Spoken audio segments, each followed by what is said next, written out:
What happens when a conversation meant to feel safe slowly turns into a psychological standoff? What happens when silence becomes sharper than shouting? And questions land heavier than accusations? He walked into a quiet studio expecting understanding. No audience. No applause. No ambush. Just 2 microphones, warm lights, and a man who promised to listen. But some interviews don't explode. They tighten.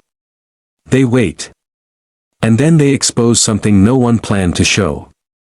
Before we step into this unfiltered confrontation, take a moment to like this video if you appreciate deep, cinematic storytelling that goes beyond headlines.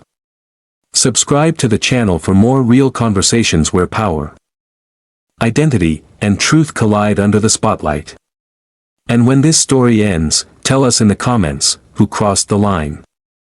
And who was only asking the questions no one else dared to ask? Now, let's begin. He chose the podcast because silence felt safer than applause. No clapping hands trained to guide public opinion. No laughter buttons. No audience breath waiting to turn on him. Just a room designed for calm. Prince Harry stepped into the studio and felt the difference immediately. The air was padded, acoustically softened, like a confession booth disguised as a modern media space. Warm orange panels lined the walls, glowing gently under studio lights calibrated to flatter skin tones and soothe nerves. 2 microphones hovered on matte black arms, steady, patient, waiting. A small table separated the chairs. 2 glasses of water. No distractions. No exits that felt obvious. This, Harry thought, was manageable. Across from him sat Louis, relaxed, unassuming, dressed like someone who didn't need to dominate the room to control it. He smiled easily. Not broadly. Not performatively. The kind of smile that didn't ask for trust but quietly assumed it. "Thanks for coming," Louis said. Voice low, even. "I know you've had a lot of noise." Harry exhaled through a practiced half-smile. The one he'd learned to deploy when cameras appeared unexpectedly. The one that said "I'm fine," even when he wasn't. "Noise," Harry repeated. "That's one way to put it." Louis let out a soft laugh, not mocking, not dismissive. Just recognition. "I'm not here to add to that," he said. "I want this to be human." That word landed gently. Human. Harry's shoulders lowered a fraction. He clasped his hands loosely in front of him, fingers interlaced, posture coached into calm. He nodded. "I appreciate that." Louis leaned forward slightly, elbows resting near his knees. Not looming. Inviting. "We've got time," he said. And for the first time since Harry had arrived, he believed it. They began where all safe conversations begin. Childhood. Origins. The before times. Louis asked carefully, respectfully, like someone approaching a house long after the fire had gone out, or where the smoke might still cling to the walls. Harry spoke of duty. Of routines drilled into him before he could question them. Of grief that never really left, only learned to sit quietly in the background. His voice was steady. Measured. He gave just enough vulnerability to feel sincere, but not enough to feel exposed. He had learned the balance the hard way. Bleed too much and they call it manipulation. Bleed too little and they call you cold. So he bled a little. Louis didn't interrupt. Didn't redirect. Didn't punctuate the moment with a joke. He listened like someone who understood that silence was part of the answer. Harry almost forgot the microphones were there. Almost. That was when Louis gently reached for the first thread. "Grief," he said slowly, "has a strange way of freezing people in time." Harry nodded. His jaw tightened just slightly. "Yes. And sometimes," Louis continued, voice still calm, "it becomes an engine." Harry blinked. "An engine?" Louis tilted his head, choosing his words with care. Some people build walls around their loss. Others build a stage on top of it. Not intentionally. Not cruelly. It's human. The room felt warmer suddenly. Or maybe Harry felt it more. I don't think I'm doing that, Harry said quickly, followed by a small, controlled laugh. Lewis nodded. I didn't expect you to. He didn't press. That was the unsettling part. He let the answer sit there, temporary, like a chess piece placed but not committed. Harry leaned back slightly, listening to the soft sound of his own breath in the microphone. Can I be honest? He asked. Please, Lewis said. It's exhausting, Harry said. People assume they know my intentions. They assume everything I do is for attention. Lewis's expression didn't change. That must feel unfair. It is, Harry replied, sharper than intended. He softened it quickly. Especially when you're trying to do something good. Lewis nodded. Let's talk about that. This was safer ground. Harry spoke about veterans. Mental health. Purpose. He used words that sounded practiced but heartfelt, convictions delivered with just enough emotion to feel real. He talked about helping people, about responsibility, about meaning found after loss. Lewis listened. Hands folded. Eyes attentive. When you say you're trying to do good, Lewis said gently, do you ever worry that the story of doing good becomes more important than the doing? Harry froze. Just for a fraction of a second. A blink too long. A breath that hesitated. He laughed. No. Lewis didn't smile back. You don't? He asked, curious, not accusatory. Harry's fingers tightened together. I'm not performing. You're a public figure, Lewis said softly. Performance is part of it. Harry's smile returned, thinner now. I've had enough of people telling me what I am. Lewis nodded. That makes sense. Relief flickered, brief, before Lewis added, almost casually, and yet, you did choose the microphone. The words were light. The impact was not. Harry stared at him. You could have disappeared, Lewis continued. Plenty of people do. You didn't. I'm trying to help people, Harry snapped. I'm not denying that, Lewis said calmly. I'm looking at the shape of it. The shape. Harry leaned forward, irritation surfacing. The shape of what?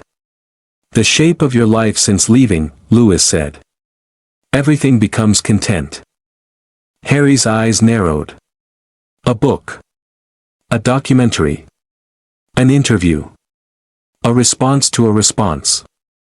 So what are you saying? Harry demanded. Lewis paused. The room felt too quiet. Some people feel like they can't tell where your pain ends and your brand begins.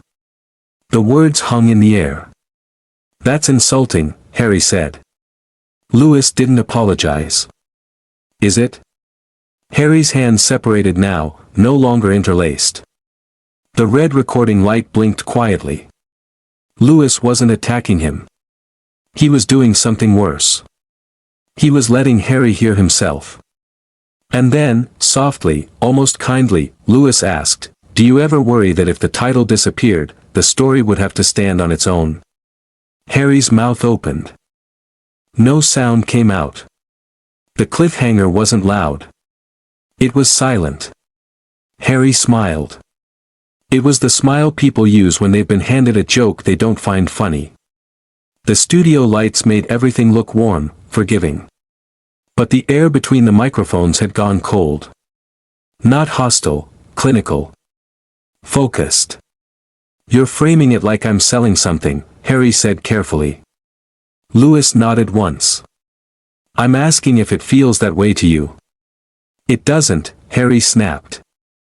Then corrected himself. It's not like that. Lewis glanced down at his notes, then back up. Help me understand something. Harry tapped the table once. Sharp. Go on. When you speak about privacy, Lewis said, you also speak publicly about very private things. Because I was forced to, Harry replied instantly. Forced? Lewis asked. Harry leaned forward. Do you think I wanted decades of lies printed about my family? Lewis didn't argue. He let Harry fill the space. So when you talk about brands and narratives, Harry continued, you're ignoring context. The press? Lewis asked. The machine, Harry said. All of it. And leaving was the only way out? Lewis asked. Yes. Harry answered too quickly. Did it feel like freedom? Lewis asked gently. Harry hesitated. Survival. And yet, Lewis said, you're still orbiting it. Because they won't stop, Harry replied. Lewis tilted his head. Or because the story needs them. That sentence landed like a brick wrapped in velvet. That's ridiculous, Harry said. Is it? You're implying I'm using my family, Harry snapped. My mother. My wife. Lewis met his gaze. Are you? Harry's breath sharpened. I lived it. Living something, Lewis replied, and controlling how it's told aren't the same. I'm allowed to tell my story. Of course, Lewis said. I agree. Harry blinked. I'm interested, Lewis continued. In when telling your story becomes punishing others. Punishes? Harry scoffed. Your brother. Your father. They punished me first. So this is retaliation? Lewis asked calmly. Harry stiffened. He hated the word. It's accountability, he corrected. Accountability has process, Lewis said. This sometimes looks like narrative. You think I'm making it up? No, Lewis replied. Shaping it. And if they apologize tomorrow? Lewis asked. If the cameras stopped, what would be left? Harry straightened. I'd still be me. And the work would still need the spotlight, Lewis said. Because people need the truth. Or because silence feels like losing, Lewis countered. Harry went very still. You're painting me as weak, Harry said. I'm trying to understand what you're fighting, Lewis replied. Harry leaned in. Is this about care, or virality? Lewis paused. If I wanted viral, he said softly, I wouldn't let silence do the work. The tension hummed. Harry folded his arms. Precision usually comes from rehearsal, Lewis added. That's insulting. It can also be survival. Stop psychoanalyzing me. I'm listening to the structure. Stop treating me like a case study. I'm treating you like someone who believes deeply in their story. And that's exactly why it matters how it's told. The air crackled. What do you want me to say? Harry snapped. I want to know, Lewis said, who you are when the cameras turn off. Harry stood. The chair scraped. This is an interrogation, he said. You're free to leave, Lewis replied. Harry laughed bitterly. You don't get to define me. I never tried to, Lewis said. I asked who was. Harry walked out. The door closed softly. The red light stayed on. That, Lewis said quietly, was a boundary. The studio didn't erupt. There was no chaos. No raised voices. No dramatic exit music. Just the low hum of equipment and the empty chair where Prince Harry had been sitting moments earlier. Lewis remained still, hands folded, eyes unfocused, not triumphant, not smug. Thoughtful. Boundaries aren't loud. They don't slam. They leave echoes. Somewhere down the corridor, a door closed gently.